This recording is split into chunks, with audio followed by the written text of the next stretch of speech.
Hey guys, let's talk about how to walk away from the love of your life. This is a very tough decision to make. The fact that you're watching this video implies that you believe that you deserve more, and I feel you. I completely feel you and understand there's so many women who are going through the same thing. There's so many women who want to take this step, but they don't have the courage to, or they don't feel like it's the right time, or they feel it's gonna harm their family. And there's a lot of reasons behind wanting to stay with someone who's not treating you well. So the only thing that I can do is guide you in the right direction and tell you that you're doing an amazing job for having the awareness. I can't tell you to leave someone. You have to make that decision on your own, because only you know your situation.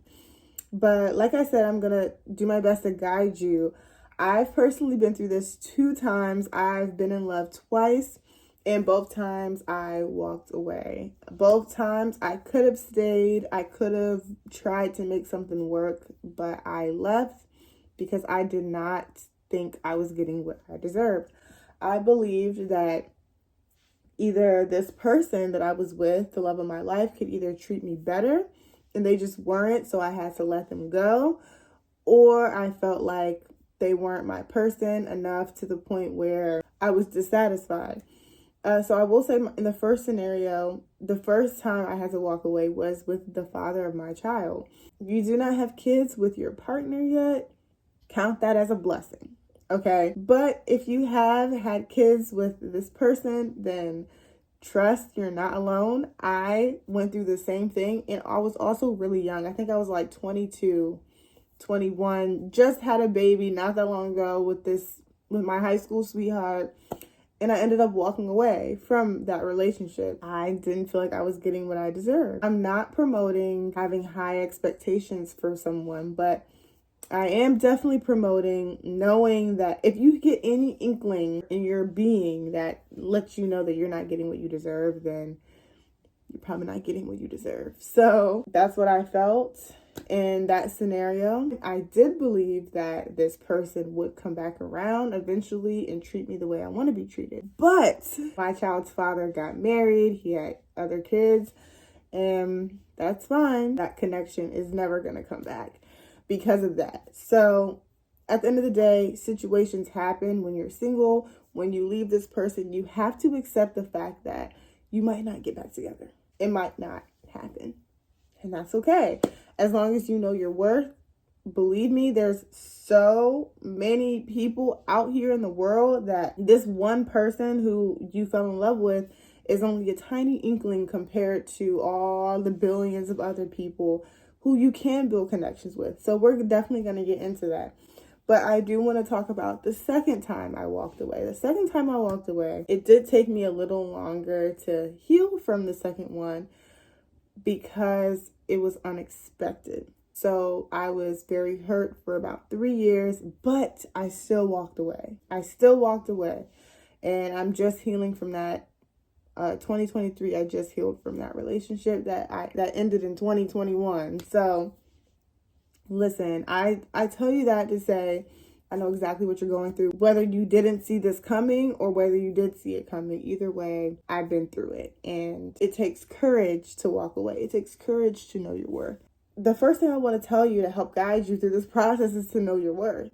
Is to reassure yourself that you know your worth. And the fact that you know your worth is very life-changing. It's very aware. It's amazing to know that you know your worth. And the fact that you know your worth, you know that there are so many other people in the world that can share an experience with you that's better than what you're getting now. There's plenty of men, plenty of people who can do more for you than what the person you're with right now is doing for you. I promise. There's somebody for everybody. The second thing I want to tell you is that your soulmate is out there.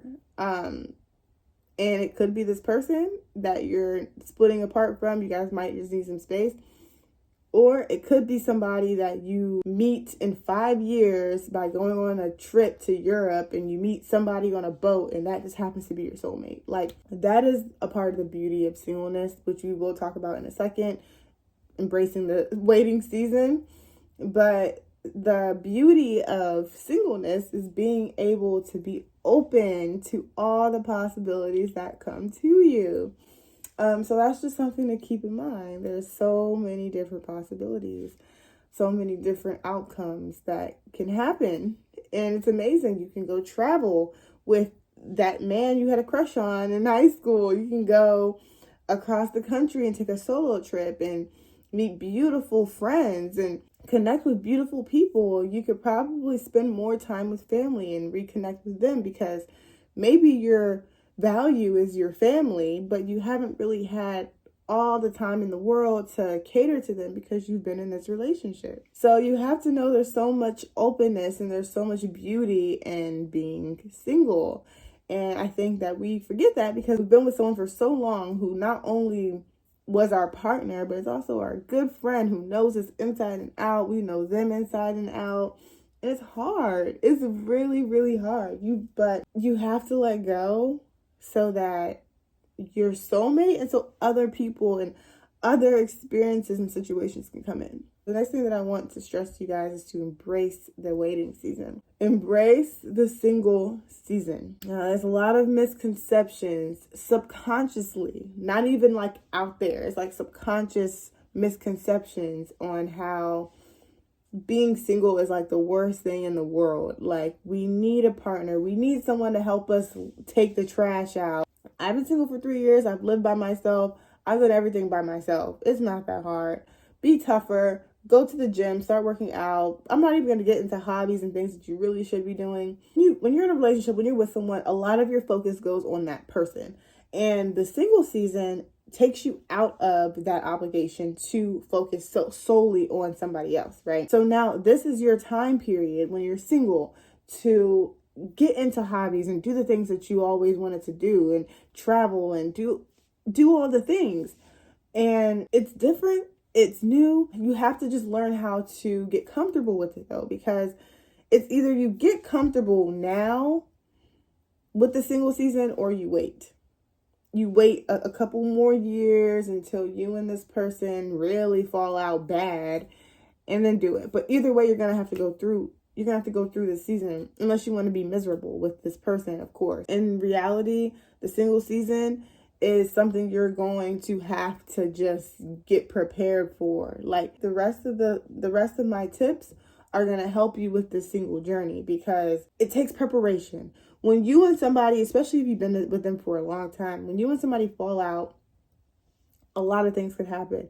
They could mess with somebody else, and then now you're stalking their social media, seeing why they are loving this person more than they loved you. Or you're going to have people coming up to you and telling you, oh my God, what happened with you and so? They were so cool. Y'all were so cute together. Now I'm seeing him with this other girl. Remember what I told you in the beginning.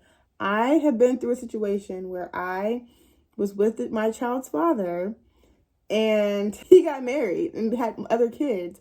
So if anybody knows, I know what it's like to have someone who you were in love with move on.